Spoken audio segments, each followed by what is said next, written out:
नमस्कार,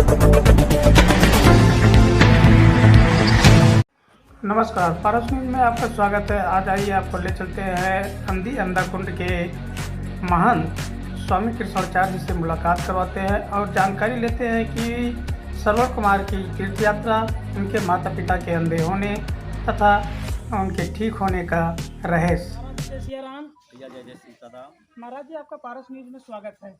भैया स्वागत है, आपका भी स्वागत है। महाराज जी, अभी हम लोग यहाँ पे आपके श्रवण कुमार की तरफ स्थली पे आए हुए हैं। आप यहाँ के महंत हैं, तो हमारे दर्शक इसके बारे में जानकारी करने के लिए उत्सुक हैं, तो आप इसकी जानकारी देंगे कि क्या जानकारी है, यहाँ की क्या मान्यता है। जी, पहले तो सभी दर्शकों को मेरा जय सीताराम।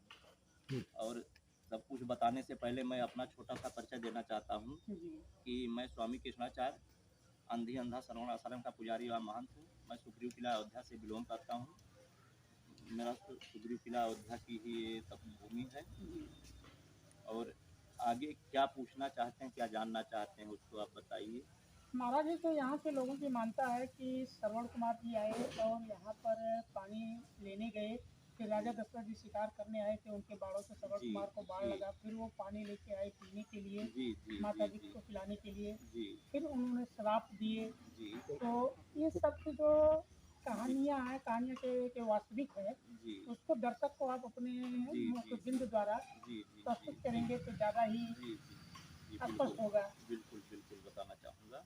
देखिए भैया, एक कहानी त्रेता युग की है, जबकि प्रभु श्री राम का जन्म भी नहीं हुआ था। और श्रवण कुमार के माता पिता अंधे क्यों हुए, इसको भी शायद सभी लोग जानते होंगे कि श्रवण कुमार के माता पिता पुत्रहीन थे। उनको कोई पुत्र नहीं था।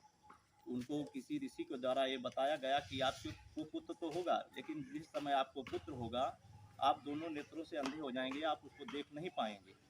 फिर वही पुत्र जब आपको तीर्थ यात्रा करवाएगा तो आपकी नेत्र की रोशनी पुनः वापस आ जाएगी।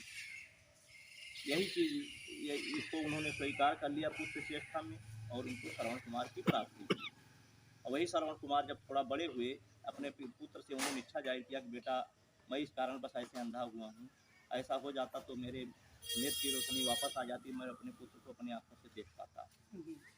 और अपने पिता की, अपने माता की इच्छा पूरी करने के लिए वो लेकर उनको तीर्थ यात्रा के लिए निकले। सर्वप्रथम अयोध्या आए। अयोध्या होते हुए वो काशी के लिए जा रहे।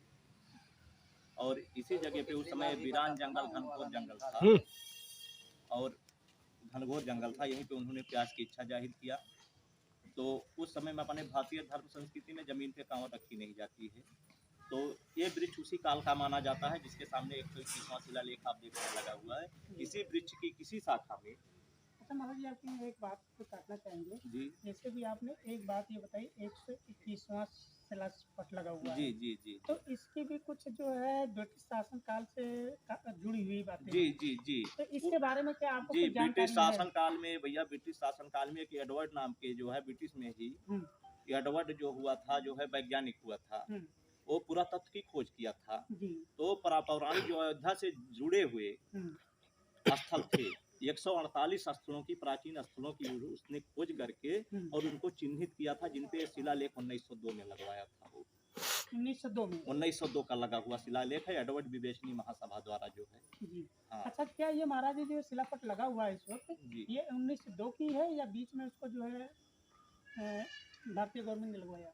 नहीं, 1902 का ही ये वही शिलापट। हाँ, 148 शिलालेख जो भी 84 कोसी परिक्रमा मार्ग के अंतर्गत लगे हुए हैं, टोटल 1902 के लगे हुए ब्रिटिश गवर्नमेंट के।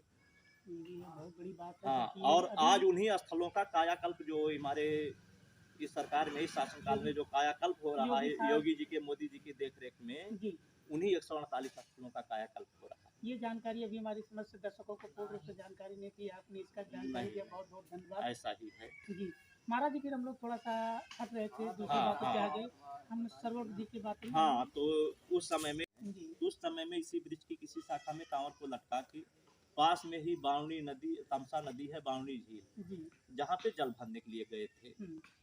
और उस समय में भैया हिंसक पशुओं का बोलबाला बहुत ज्यादा था, और उस समय प्रजा की रक्षा करना राजा का धर्म होता था। और उस समय के हमारे यहाँ के चक्रवर्ती राजा महाराजा दशरथ अयोध्या नरेश थे, और वो इधर निकले, किसी कारणवश इधर निकले थे। और जब श्रवण कुमार कमंडल अपना जाकर वहाँ सरोवर में लगाए जो है, उनको लगा कि कोई घुट घुट की आवाज़ आई, तो लगा कि कोई हिंसक पशु होगा, और हिंसक पशु समझ के उन्होंने बाण चलाया, जो कि बाण श्रवण कुमार की सीने में लगा। श्रवण कुमार जब उन्होंने आवाज़ लगाया, हा माता हा पिता, जब आवाज़ लगाए तो सोचा ये तो कि कोई किसी मनुष्य की आवाज़ है। पास में जब जाकर देखा तो श्रवण कुमार थे। ये पश्चाताप करने लगे, लेकिन श्रवण कुमार ने कहा, राजन पश्चाताप करने से कुछ नहीं होगा, ये तो विधि का विधान है, मेरे भाग में जो होना था हो गया। आप मेरी अंतिम इच्छा या मेरे माता पिता की अंतिम इच्छा पूरी कर दीजिए, ये जल ले जाकर उनको पिला दीजिए। वो वहाँ से जल लेकर आए तो, लेकिन कुछ कह नहीं पा रहे थे, कुछ बोल नहीं पा रहे थे, कदम उनके आगे बढ़ नहीं रहे थे। और इनके माता पिता बार बार आग्रह कर रहे थे, बेटा श्रवण तुम आ गए, तुम बोल क्यों नहीं रहे हो। काफ़ी आग्रह करने के बाद, निवेदन करने के बाद वो जो है बोले कि मैं आपका बेटा श्रवण नहीं हूँ, मैं अयोध्या नरेश महाराजा दशरथ हूँ, मेरे हाथों आपके पुत्र की हत्या हो गई है, मैं आपका अपराधी हूँ।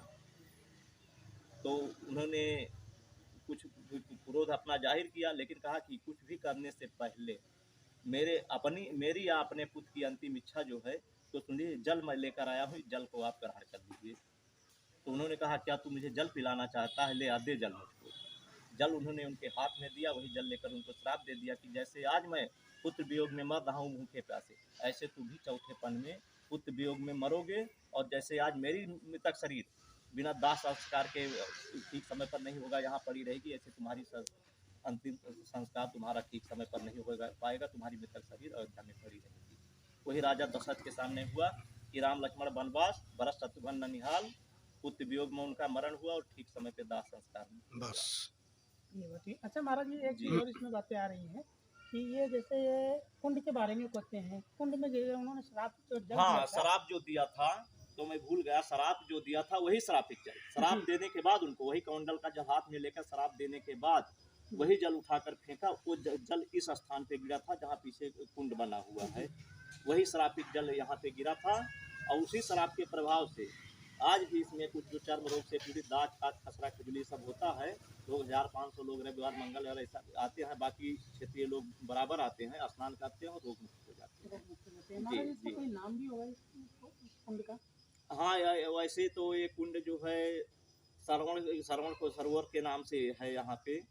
हाँ, और पास में जहाँ बहने गए थे वो वरुण कुंड के नाम से वहाँ दर्ज है। हाँ। अच्छा, एक यहाँ पे दांत बाई काट के उसका हाँ, इसी कुंड में नहाने से ठीक होता है। इसी से होता है। हाँ, और जो और पूछ ये रहे थे, एक वृक्ष है, जी, वृक्ष तो है तेंदुपत्ता का, जी, जिसकी बीड़ी बनती है, जी, लेकिन कुछ में संतों महापुरुषों का किसी का आशीर्वाद है जी, कि जो ज्वाइंट पेन से, गठिया बाई से पीड़ित होते हैं, लोग वहाँ आते हैं, थोड़ा सरसों डालते हैं, हाथ रखते हैं, उससे रोग मुक्त हो जाते हैं। ये एक बहुत बड़ी ईश्वरीय कृपा है। यहाँ पर जो लोगों को आज काफ़ी दिनों हो गए, मतलब कई सालों हो गए, जी, सैकड़ों साल के बाद भी जी, लोगों को इनके पूर्ण प्रताप से जो है जी, ये सुविधाएं मिल रही हैं। जी, जी, चलिए, रखा। महाराज जी से आपने जानकारी सुनी, और अब आइए मैं आपको यहाँ एक बजरंगबली की जो मंदिर दिखाते हैं। जी।